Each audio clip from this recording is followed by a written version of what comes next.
Hello, welcome to this Thriving Communities webinar. Today we're talking about how to get commissioned. This is a webinar that's aimed at local community groups, voluntary organisations and partners across England doing fantastic work to increase social connectedness, reduce health inequalities and support people through COVID. So we've got lots of people on this webinar and we're really looking forward to just hearing from our guests about their experience of working together in local areas to build community partnerships. Could I have the next slide, please? Thank you. So I've got a couple of housekeeping things to share. One is that this webinar is being recorded. The other is that we've got some lovely colleagues, Esther and James, who are part of the Thriving Communities team, and they are going to be going through the question and answer box to hear your comments, your thoughts, your questions, and to feed those to our guests today. So be really grateful if you could put your comments in and questions in the chat box. Today we're going to be hearing from three different guests. We've got Dr. Dean Dorset and Louise Hardwick from Suffolk, and they are commissioners, and they're going to be telling us about all the work that they're doing to commission social prescribing and community activities across Suffolk and North East Essex. So I'm really looking forward to speaking to them in a couple of minutes. We've also got Sarah Gorman, who's up in the Northeast in Gateshead. Sarah's the Chief Executive of Egbert's House, which is a fantastic community programme, community support and social prescribing team up in the Northeast. And as I've mentioned, we've got James Day from the Southwest and Esther Watts from the Southeast, who are part of our Thriving Communities team. Could I have the next slide, please? Fantastic, thank you. So I just want to take you through the aims of this webinar. By 4 o'clock, there are three things that we'll have done together. One is we'll be able to understand some of the challenges of commissioning community activities for social prescribing. So we'll be hearing from Dean and Louise about what their challenges are, what they're doing to make everything join up in their area. We'll also know a little bit more about how community groups can work with commissioners to ensure that everybody gets what they need and that we build a shared vision together. For me, it's all about relationships. It's all about building that shared vision of what we want to do to reduce health inequalities together. So we'll be talking a lot about that in this webinar. And thirdly, we'll have heard from community groups about what you're doing, what Sarah's doing up in Gateshead to build strong relationships, strong partnerships across the patch. I'm going to be bringing our guests in a second, but before I do that, I just want to just help you to think about where are we with this work. Obviously, we're in the middle of a pandemic. GP practices, the NHS, is absolutely prioritising vaccination and support for people around COVID. So this work is timely in the sense that it should help you to plan for that relationship building, post the emergency period of the pandemic. But I'm not asking you to go and knock on GPs and commissioners' doors tomorrow because they are distracted by wider events. So just a little thing that our NHS colleagues have asked us to talk to you about is please don't knock on doors today, tomorrow, in the next few weeks because of the vaccination programme. Okay, can I just have the next slide, please?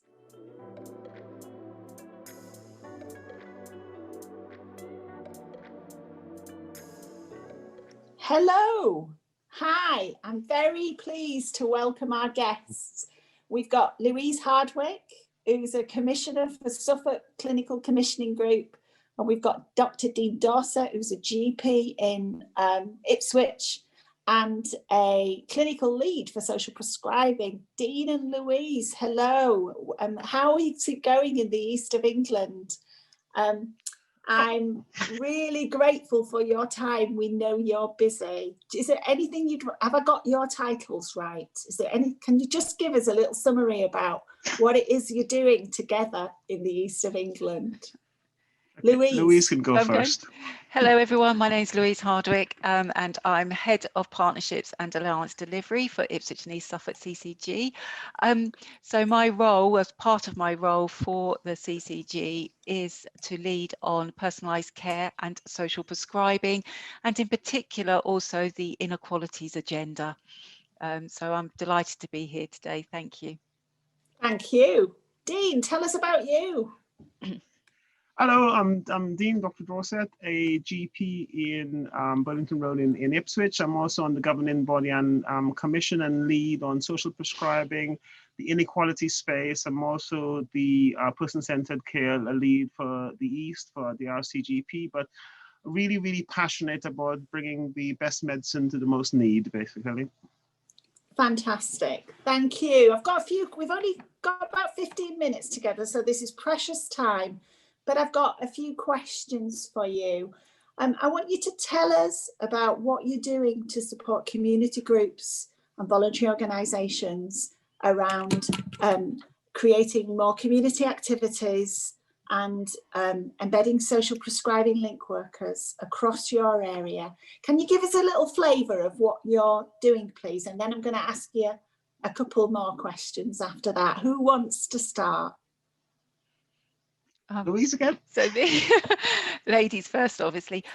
So our service is called Connect for Health, and Connect for Health, we have 8 integrated neighbourhood teams, so 8 localities, and we have 2 prescribing link workers from the voluntary sector within each of those integrated neighbourhood teams.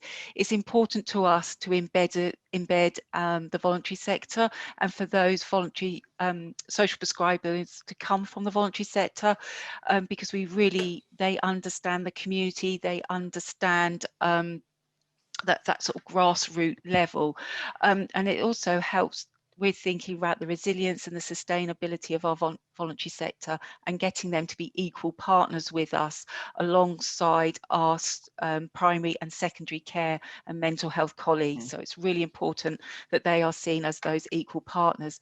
But as part of that, the social prescribing service, there's 2 elements. There's that social prescribing link worker, but the other important part for us is what we call a community chest.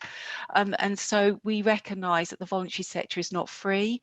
So we look at, when we're looking at our referral rates alongside our providers, we're looking at where people are being signposted to, where the themes are coming to, and if there's any gaps in service, the community chest fills that gap. So there is always money that follows the person to some of those services.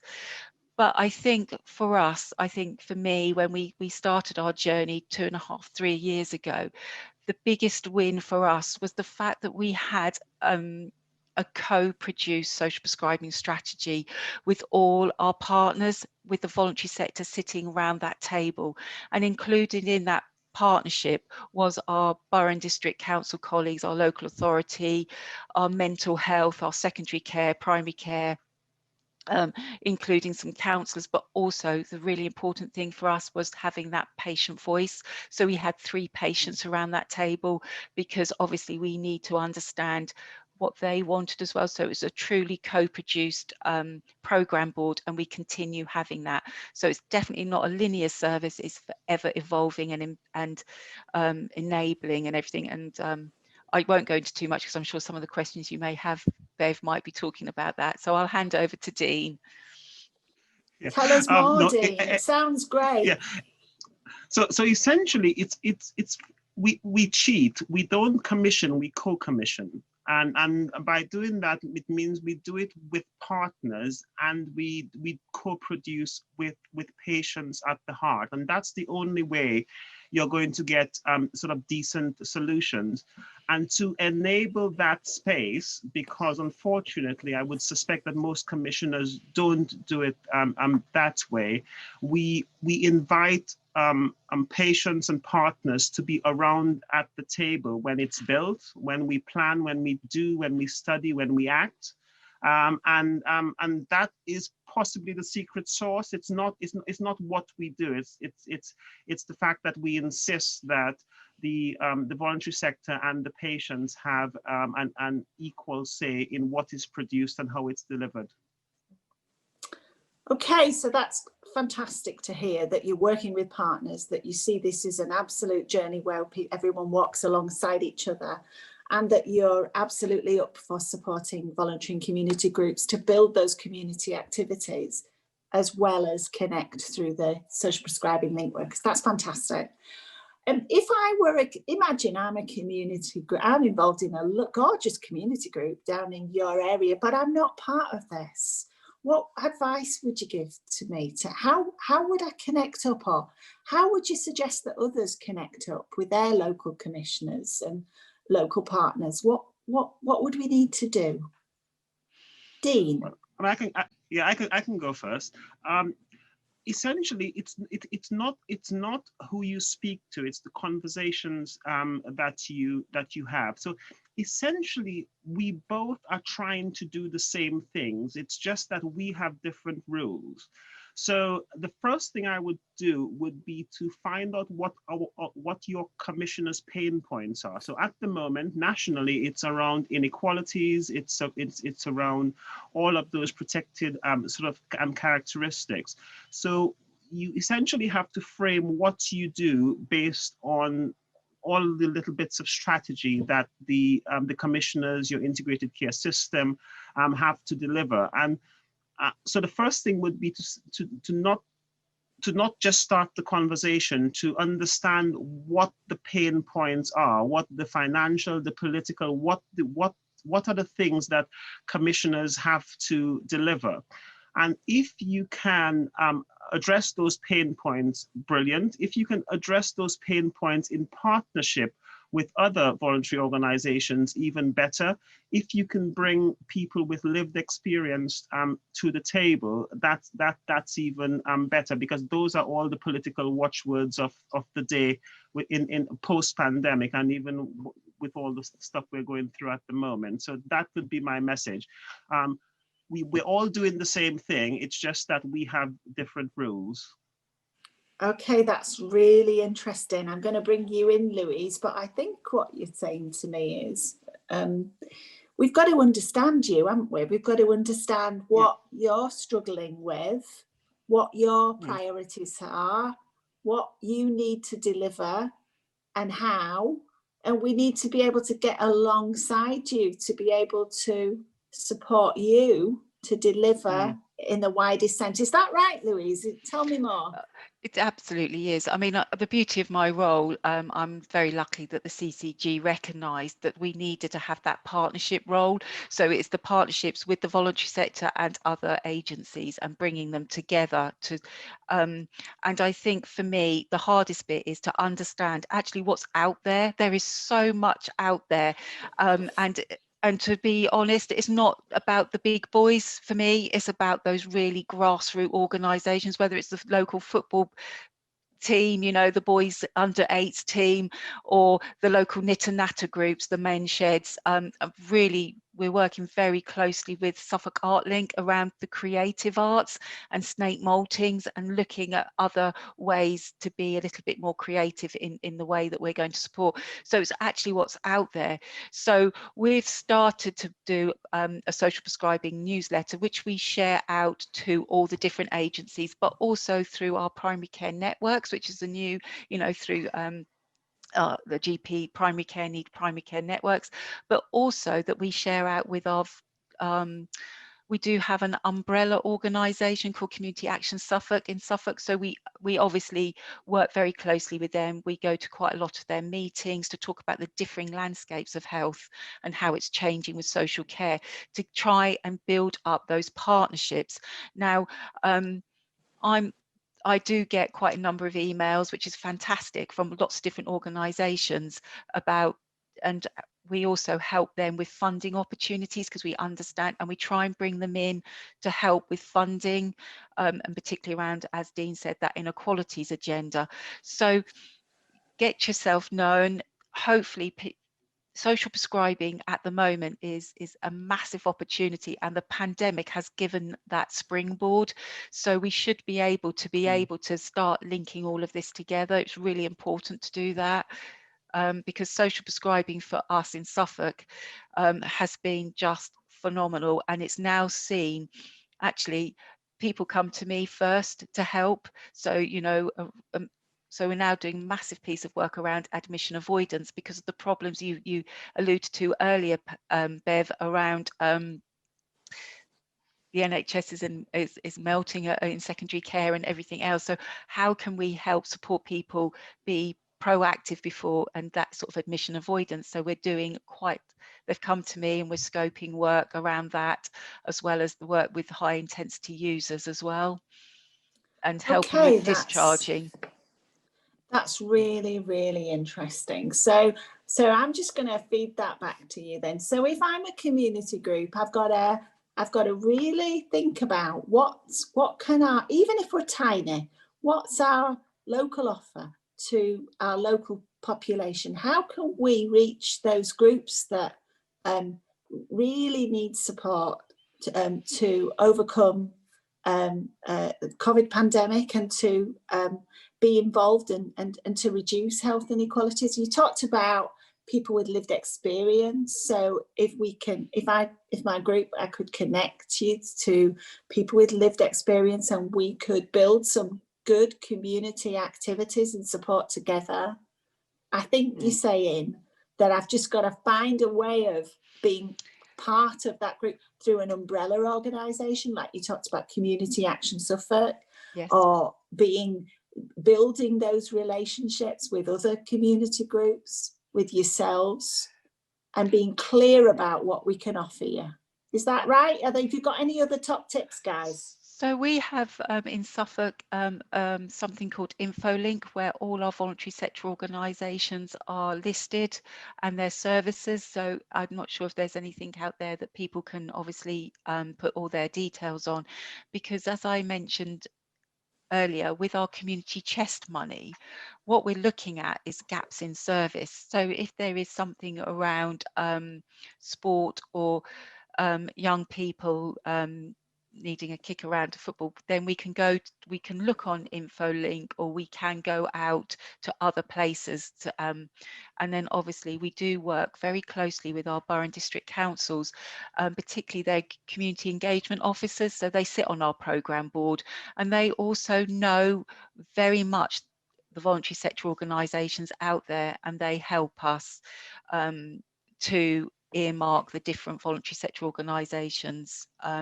because Dean in primary care in the GP, he doesn't understand. He knows his clinical work, but he doesn't. He's got 10 minutes. So how can who does he need to go to? So it's really important we understand what's out there to help that. So I'm guessing, Dean, you're just too busy, aren't you? But by working in partnership with Louise, you're building that bigger picture of groups and offers, and then you can connect them through to the link workers and through to the community activities. Tell us more.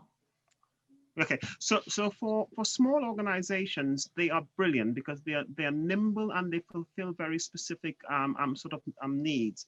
What we find is for them to be resilient, that service gap. So the councils, the GP, everybody is trying to get somebody from cradle to grave with an incredibly high quality of life.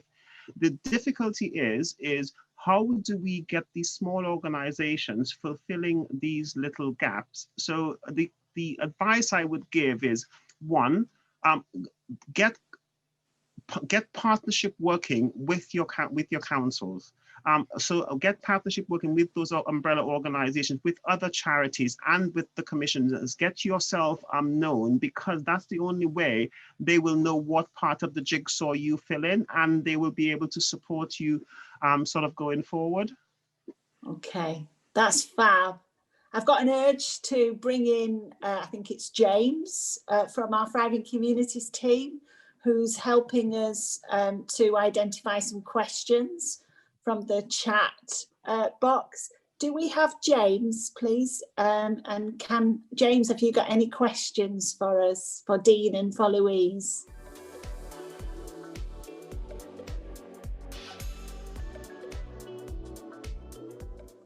Hello, James. It's lovely to have you here. Thank you. You've been looking at the chat box, and I think you might have some questions for our guests, Dean and Louise. So we're not trying to put you in the hot spot. We just are interested in what people's comments and questions are. James, tell us more, please. Sure. Thanks, Bev. So I'll kick off with something you alluded to earlier, Bev, but what do you recommend if a group has made contact with a commissioner but not heard back? And how does an organisation ensure their voice is heard, but with being mindful of commissioners' time? And are there alternatives than going direct to commissioners? I can take that. So essentially, what we are after is, how can you be helpful? And you don't particularly need to go directly to commissioners to be helpful. So there's lots of parts of the partnership jigsaw.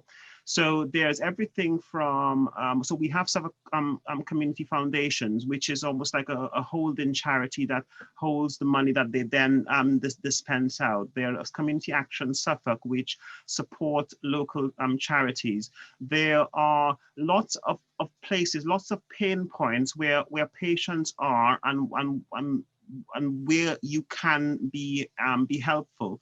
Going directly for the commissioner, going directly for quote unquote the money, sometimes doesn't come across as you being a helpful, reliable sort of long-term partner.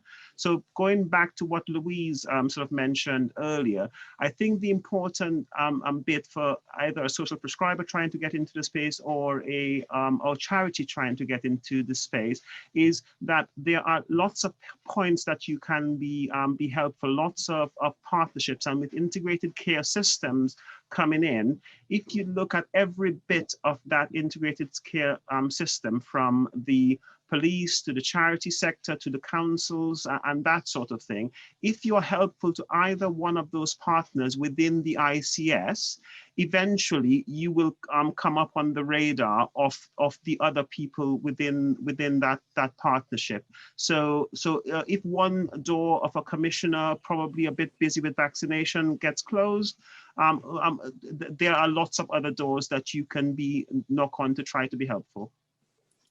Thank you. That's really helpful. I think we've got maybe time for one more question, and let's go to Louise for that one, James. What else are people asking? There's a little bit of a theme coming out, asking how to encourage community groups to become part of the social prescribing investment. Seen a wealth of link workers obviously come through with the NHS, but there's a feeling that the voluntary sector organisation and groups are almost being overlooked. Okay, Louise. And that's, to be honest, that is something that I'm very mindful of. So one of the things that we've noticed in Suffolk working through the pandemic is that unfortunately a lot of our voluntary sector organisations are volatile at the moment. We've already lost one big major charity, which is Age UK, which has had a real effect on us, and particularly the services that we provided. And so this is why we have our community chest, and that is why I work very closely with our Community Action Suffolk, but also through our Suffolk Community Foundation. So Suffolk Community Foundation, there is others in other parts of the country. They're the grant funding people, so we do work very closely with them, and they understand the voluntary sector, because I am like an old record when I go into my commissioning and my transformation team meetings and things like that. And I think it's going to be on my gravestone as well, when I say the voluntary sector is not free. And people do need to realise that, and I'm afraid I am an old record. And so it is changing mindsets. It's that behavioural change. And I think for us, at the very beginning, it wasn't roses round the door. I can tell you now, it was absolutely walking through treacle for us to get social prescribing off the ground, and for people to understand the beauty of it, and how we could evolve it. And actually, you know, Dean has alluded to it, and Bev has, how GPs are really busy at the moment, and that's the last thing. And the pandemic has given us that springboard to do that. But I've had to learn, I and my team have had to go out and really understand the voluntary sector and what's out there, and build those partnerships, because I think quite a few people have alluded to it in the chat. We're not particularly good at when the voluntary sector come to us and say, look, we can help you, because people are too, so we've all got to change that mindset, definitely, and become equal partners. And it's around that integration and that partnership, which to me is so important.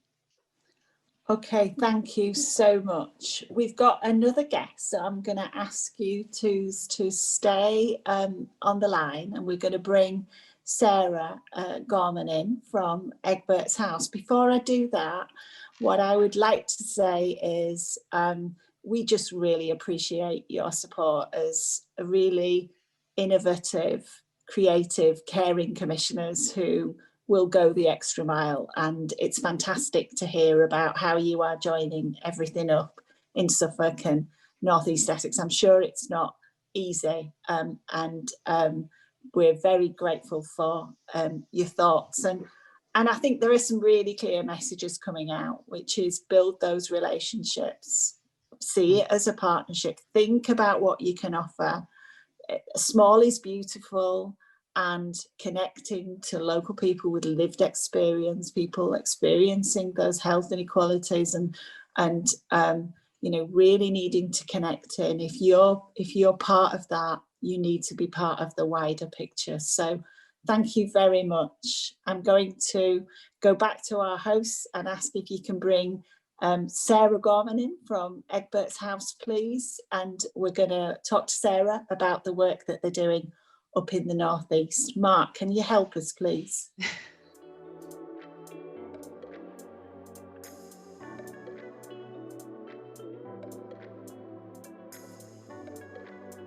Hello, Sarah. It's fantastic to have you as part of this webinar. I'm not sure how long we've known each other, but I've always just known you as somebody doing some amazing stuff up in Gateshead. So we're going to find out more about what you do for the last half hour of our webinar. We're going to hear from you about what you're doing to build community resilience and support, and we're going to ask you some questions. So Sarah, can I just ask you to introduce yourself, please? And I want you to tell us about Egbert's House and what you do up in Gateshead to support communities and social prescribing, please. Yeah, so it's great to be here, Bev. Thanks for this great opportunity and to chat to people about what we do. We're based in Gateshead, and Egbert's is a community charity. We started on one estate in Gateshead 10 years ago. I was working 15 hours a week as a community development worker, and I was the only employee of Egbert's at the time, and just basically built relationships on our estate to try to help local people think, how can we change our estate for ourselves? How can we do stuff ourselves that's going to really make a difference? And in a 6-year period, we saw antisocial behaviour falling from the highest in the borough to below average, and we saw some really lovely stuff taking place. Absolutely loved those early days. And as a result of that, then we started 2 other place-based hubs as well in Gateshead, again on areas where statistically there's high deprivation, and really enjoyed getting to know people, building small social enterprises, getting people into work, all sorts of stuff that kind of happened during that time.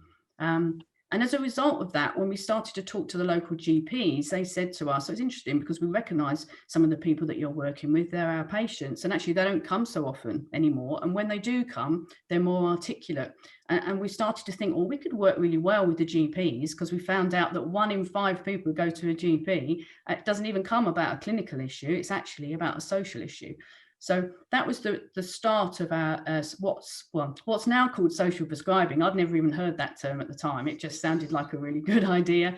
Now, obviously, there's a whole world of social prescribing and all sorts of support and stuff around that. And so now we work with primary care, with public health, with police, with the violence reduction unit, a whole range of partners across Gateshead.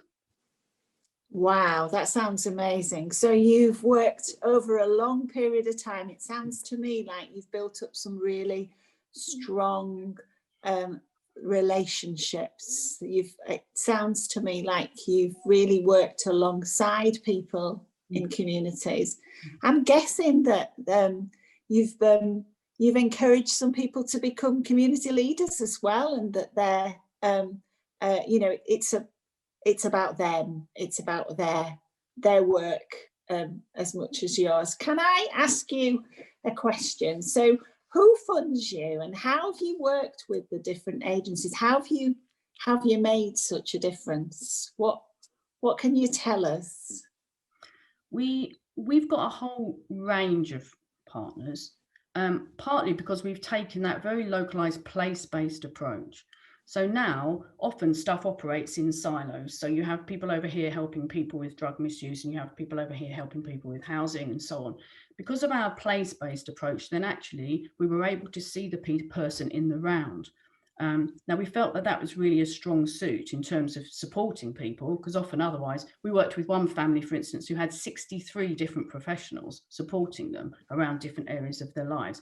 Now actually, as an embedded place-based organisation, you can work in a different way, but that also meant that there was a whole range of partners that we could work with. So we were kind of sport for choice, really, which way we wanted to go, just led by our communities, really, in terms of how we wanted to do that.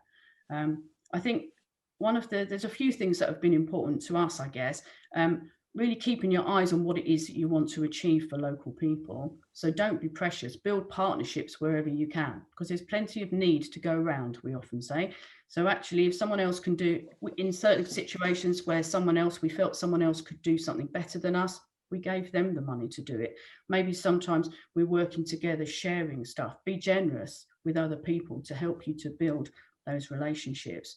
We often talk about love, not war. So actually a lot of voluntary sector organisations can be quite adversarial and quite campaigning. Sometimes it's right to do that, and I'm not saying that that's always wrong, but actually often in our local areas, everyone really wants the same thing. And if we can come together to deliver it, we can really add value to one another. Oh, so sounds like you're really looking to build bridges all the time, to look at how do different groups and people fit in, and what's their bit of that jigsaw.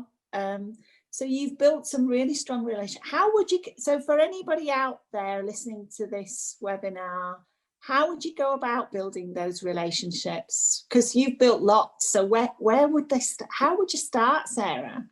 I'm good at talking, Bev. I mean, anyone knows me. It's more difficult to shut me up than to start me. There is that. But I think one of the things I would say is try to build relationships. It's like building a relationship with anyone. The best to build a relationship when you don't need something. It's like if you were going to someone, you wouldn't go off to a stranger and say, can I borrow some money? You want to build a relationship first of all. And so actually we tried always to invite people to come and look at what we're doing. We don't need anything from you at the moment, actually, but you're the director of public health, you're the neighbourhood policing lead. Do you want to come one day and see what we're doing? Because we think you'd be really interested. Get an introduction if you can from somebody who knows the person. That's always helpful. If you know that someone knows someone else, you grab them at an end of a meeting, be confident about what you've got to offer. I think also recognising that people have different lenses on life, and I heard the previous speakers touching on this, trying to understand, well, what is the other person's agenda and how can I meet that? So then we're coming together on common ground. And we often think as well about being multilingual about what we do, because we have to be able to communicate with others in a language that they understand and is important to them. So my tea dance might become my falls prevention group. Now that's suddenly putting it in a different frame. My place-based community work might be someone else's population health management, and it might be someone else's neighbourhood policing strategy.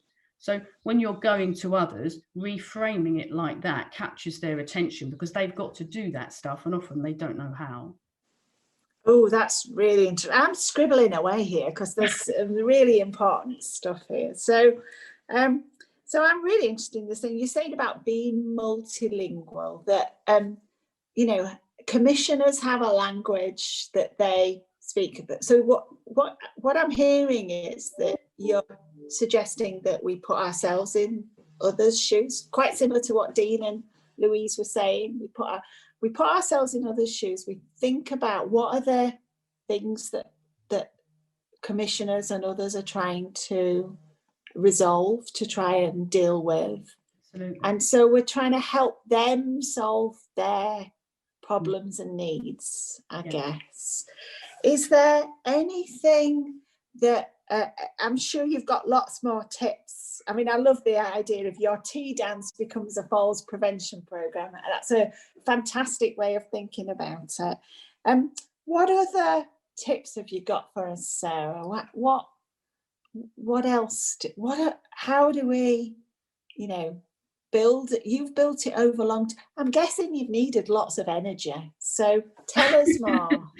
Yeah, I mean, I've probably got lots of tips in a way. I mean, there was 4 that I was thinking about. One I've already touched on is this whole thing about hosting and hospitality, because often local community groups, you need to build your confidence. Sometimes you can feel a little bit intimidated by what you consider to be people who have quite a lot of positional power coming to see you, but actually seeing people on your own turf. I mean, this is obviously post-COVID because we're all in a slightly different world at the moment, but when you're possible, inviting people to come, especially if there's food on the go. Food is always really popular. Inviting people for tea and cake or lunch and seeing what you do and feeling what you do is really important. Speaking the language of data and evidence is also really important. So, and that might not just be numbers. I think the NHS is very good at listening to numbers. So I think if you, as much numerical data as you can collect about what you're doing, I think is helpful, but also that can be in different forms. We made a film about our social prescribing work, a short film, just with people speaking, nurses, doctors and patients, about the impact it had for them. That was one of the biggest pieces of influencing stuff that we ever did, because so many people watched it and there wasn't really anything else out there at the time. So other people asked if they could use it, and it meant that actually our profile in that area grew. We didn't really set out to intend for it to be used so widely, really, but we also produced a calendar, for instance, with a thing for every month that had stories about what we did. And because now there's not so many freebies, when I went around the civic centre, everybody had it on their desk, right from the chief exec, whatever, and actually just keeping in mind, you know, what you're doing. And I would say as well, equip and use your best ambassadors, who are generally the people that you've worked with, people who can tell a good story about how you've made a difference to them. Sometimes that needs a bit of prep. I remember the sad day when I introduced one of our community members to funders who prospected, and she'd been coming to us every day for a year. And when I said, what difference has Edwards made to you in front of them? She said, oh, nothing really. So there's bad moments with this stuff. So actually helping to equip people as well to think through themselves the impact maybe that the work has had and so on is really helpful. And just to take every opportunity, I can't emphasize that enough, to be confident about what you're offering and to really and talk to people about it at every opportunity that you get. Okay, that's really, really helpful. Do you know, like, you just reminded me that the first time I ever heard about your service was through that film that you made. Okay.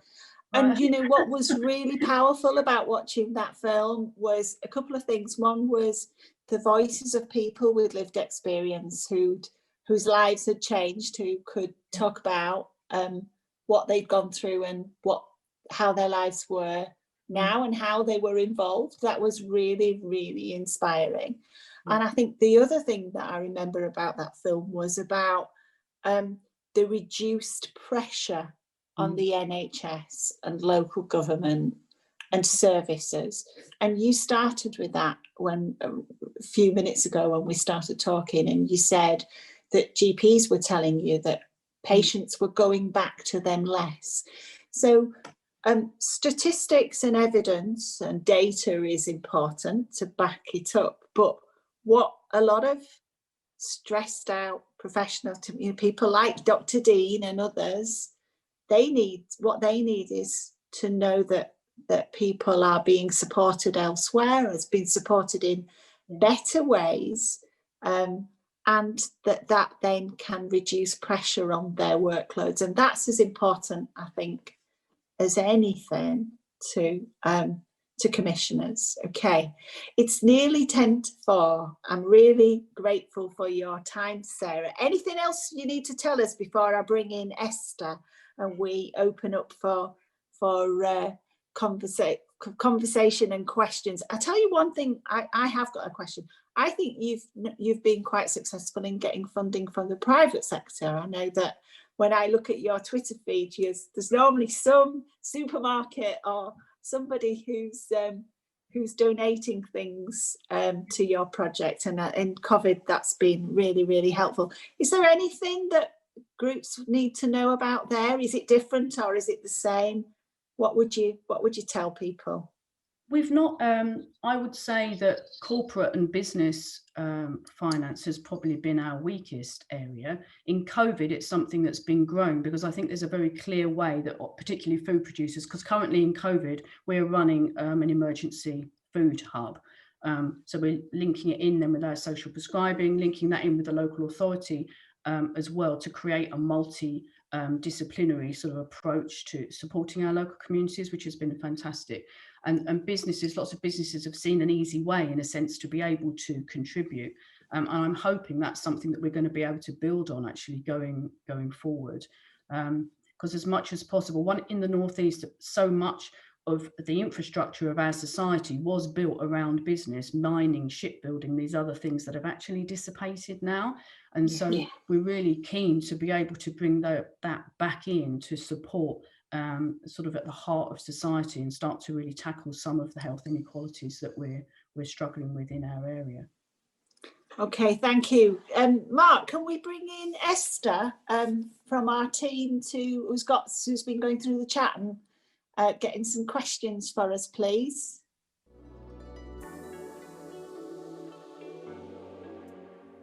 Hello again, and Esther, you've been working hard this afternoon. You've been looking through the chat box. You've been thinking about the questions that people might have for Sarah. I'm sure there's lots and we're running out of time, but maybe we've got time for a couple of questions. Anything from you, Esther? Yes, please. So, Sarah, one of the questions is, I find we are often encouraged to work in partnership, but then need to compete for funding. How do we address this issue with commissioners and funders? I mean, I know that this is a challenge up and down the country, and in some senses we are encouraged to sort of work competitively. I think there is a move in many areas now to try to combat that, and I think sometimes actually taking action on that yourself, possibly going to commissioners and saying we would like to make a partnership bid, or could we do this together, actually starting to shift that agenda yourself. We've done that on a number of things where actually we've gone back to funders and said, look, it would actually take us and this organisation to fulfil this piece of work, so please can we do it together? And hopefully if everyone wants the best for their local area, then that should be an option. It requires obviously a generosity of spirit and a sharing of of the funding that's there, but often it makes a stronger suit, and we shouldn't feel like passive recipients. I think in this stuff we can actually take action ourselves. And could I add, because there's some really important things there. I see you as, Sarah, as incredibly generous as a leader and as a programme, that you're working alongside others. And you've said sometimes that we'll give money to other projects. We don't keep it all ourselves. So I think that's a real gem to pass on to other people. And I think there's something about, there is room for lots of different partners. It's finding our unique bit. What do we bring that's different to what our other partners bring, so that we can all add something really distinctive to the partnership and not trying to compete. Yeah. Esther, have you got any more thoughts or questions for us? I think that what you're saying is one of the things that I've heard a lot before, that people are saying they're asking us to compete and making sure. And I think the Thriving Communities Programme, where we get people to go cross sector and create those relationships, will help people to help solve it. There's another one I've got, which is, there are hoops to jump through to try and get yourself known, but why aren't the commissioners actively looking for small community groups? And how can I find out who to talk to?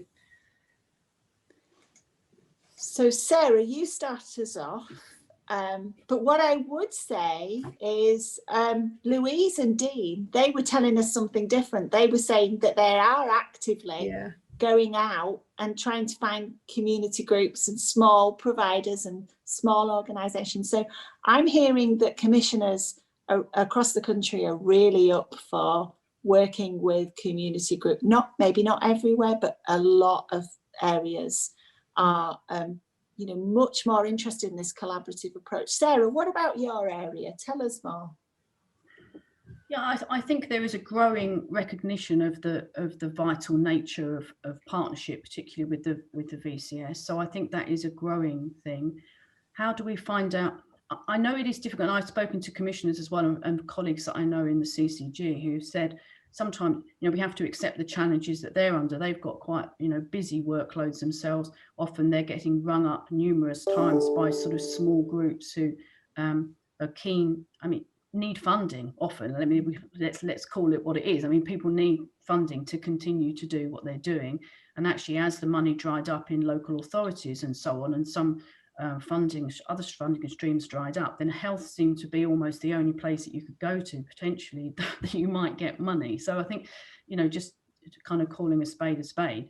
I think trying to find the right person, if you know someone who's already doing work in that area and is getting funding through a more statutory stream, then obviously asking them for an introduction or possibly linking in that way, or joining webinars or other things where those people might be, so that you can get involved in those networks.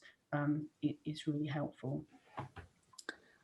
That's great. I think we've got time for one question. I suppose what I would say from working with people like Louise and Dean is commissioners are just human beings like all of us, and their motivation is our motivation. We all want to build something together that reduces inequality. So it's building that sense of trust and that relationships long term. And Sarah, you said try not to go to them when you want money. If you can, try and build it before then, so that you're building a shared sense of purpose. So that Esther, go on, tell us more, and then I was just going to say that, so that then when the money is available, or when they are looking for somebody to deliver, you're already in their mind.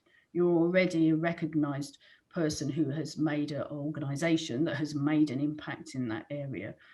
It's a much easier conversation then. Yeah, agree. Esther, we think we've got time for one more question.